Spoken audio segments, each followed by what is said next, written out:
Hey there, fellow deep divers. Ready to explore a world that's both terrifying and thought-provoking? Sounds intense. It is.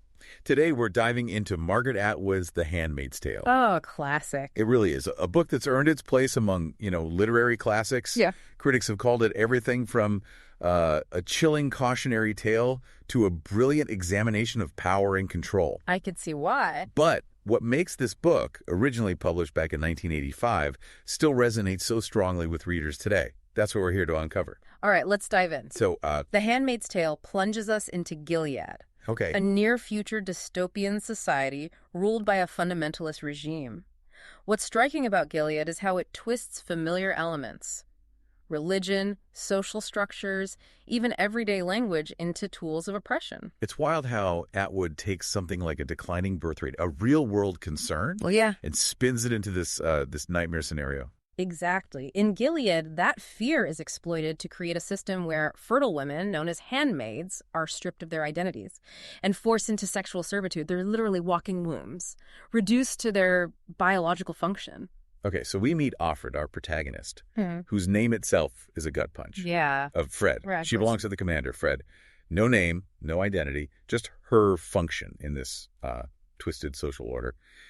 What I find fascinating is how this naming convention immediately throws us into this world where women are defined by their relationship to men. Absolutely. It's a brilliant way. Atwood highlights the erasure of female identity in Gilead. Right. And this control extends far beyond names. Women are categorized: wives, handmaids, Marthas, aunts, each with their prescribed roles, and severely restricted freedoms. They can't read, own property, even choose what to wear. It's like stepping back in time, but with a chillingly futuristic twist. One of the things that struck me on this reread was the symbolism of the handmaid's clothing. The red robes, the white wings that restrict their vision. It's like Atwood is visually representing how their individuality is being stifled. Yes, and that visual element is so important. Yeah. Because it creates this immediate visceral reaction. You can practically feel the weight of those robes, the sense of being trapped. Totally. And then you have the ceremony, this monthly ritual for procreation. It's disturbing on so many levels, right? For sure. The way it's framed as this sacred act, but it's really just state-sanctioned rape, all under the guise of religion. Right, and that's where the book's exploration of power and control gets really interesting. Gilead uses religion as a tool to justify its brutality. The handmaids are told they're fulfilling God's will, that their sacrifice is for the greater good. It's a chilling example of how ideology can be twisted to serve those in power. And it's not just the ceremony, right? Mm-hmm. There are public executions, these elaborate shaming rituals. It's like Gilead wants to keep everyone in a constant state of fear and obedience. Exactly. It's a classic totalitarian tactic: control through fear. But what makes The Handmaid's Tale so compelling is that it doesn't just focus on the external oppression. Atwood also delves into the internal struggle of the characters, especially Offred. Yeah, that's what I love about Offred as a narrator. We see this terrifying world through her eyes, but we also get glimpses of her inner life, her memories of the past. And those memories are so crucial because they represent everything Gilead is trying to destroy: love, freedom, individuality. We learn about her life before, her husband Luke, her daughter, her friend Moira. It's almost like those memories are her only weapon against Gilead's attempts to erase her identity. Exactly. They fuel her resistance or small acts of defiance, and they remind us that even in the darkest of times, the human spirit can endure, and this internal struggle, it becomes even more powerful when we consider Offred's forbidden relationships. Right. She's drawn to the commander, not out of love, but out of this shared longing for something more than the sterile ceremony. It's like they're both trying to reclaim a shred of humanity within this dehumanizing system. It's interesting, isn't it? Yeah. You can almost sympathize with the commander, even though he's part of the system that's oppressing her. He's trapped in his own way, craving genuine connection in a world that's stripped it away. Exactly. And then there's Nick, Right. the commander's driver. Their secret meetings offer a glimmer of hope, a spark of genuine affection in this oppressive darkness. Right. But it's a dangerous gamble with potentially deadly consequences. These relationships are so fascinating because they show how human nature persists, even in the most extreme circumstances.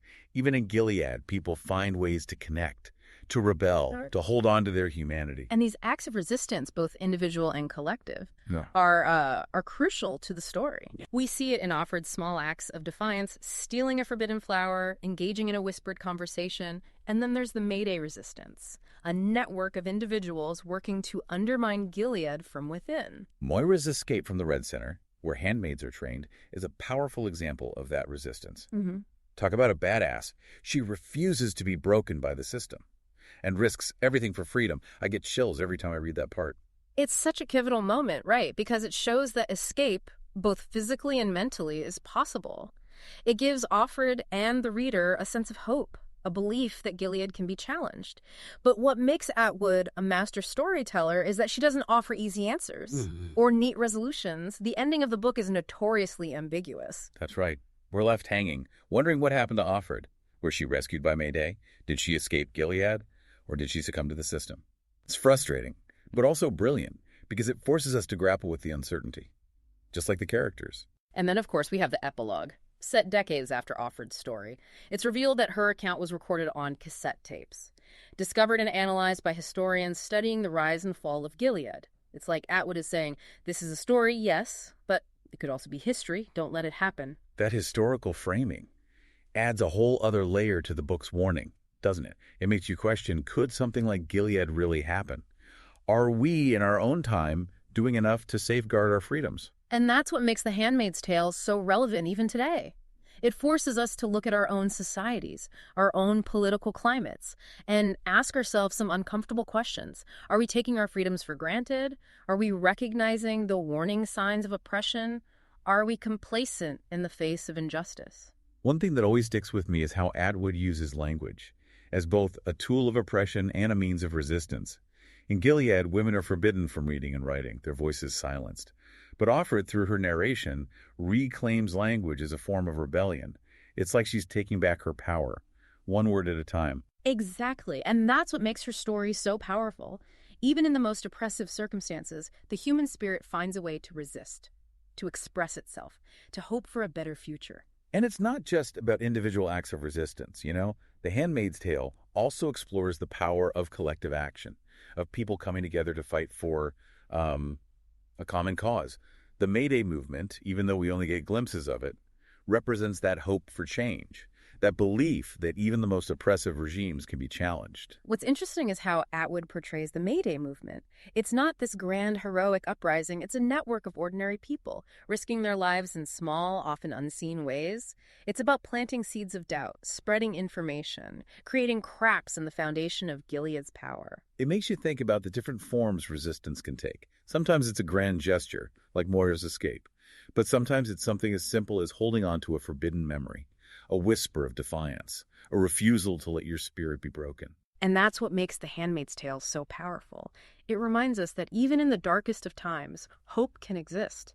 It can be a flicker in the darkness, a whisper in the silence, but it's there. And it's that hope that keeps us fighting, that pushes us to resist, that reminds us that a better future is possible. So for those of you who haven't read The Handmaid's Tale, I urge you to pick up a copy. It's a challenging read, but it's one that will stay with you long after you finish the last page. It's a book that will make you think, question, and confront uncomfortable truths about yourself and the world around you. It's a book that reminds us of the importance of vigilance, of speaking out against injustice, of safeguarding our freedoms. And honestly, in today's world, those reminders are more important than ever. We can't afford to be complacent. We have to be active participants in shaping the world we want to live in. So go out there, grab a copy of The Handmaid's Tale, and prepare to have your mind blown. And don't forget to hit that subscribe button for more deep dives into fascinating and thought-provoking topics. Until next time, keep exploring, keep questioning, and keep diving deep.